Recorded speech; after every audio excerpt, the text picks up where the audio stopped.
Ils sont dans la rue et demandent aux parlementaires de dire non. Non à un projet de loi très controversé.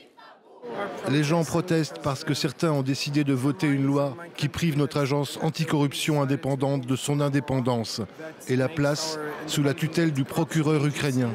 Mais dans la soirée, la Rada, le Parlement ukrainien, s'est exprimé. Il ne lui a fallu qu'une seule session pour être majoritaire. 263 voix pour, 13 contre et 13 abstentions. Dans la foulée, Volodymyr Zelensky a promulgué la loi.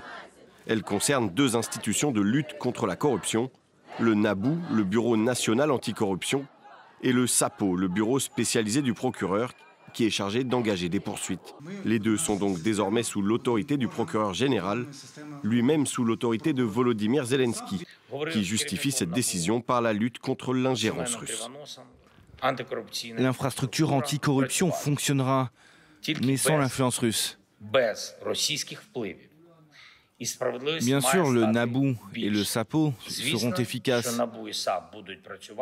Et il est important que le procureur général soit déterminé à garantir qu'en Ukraine, les sanctions pour ceux qui enfreignent la loi soient inéluctables.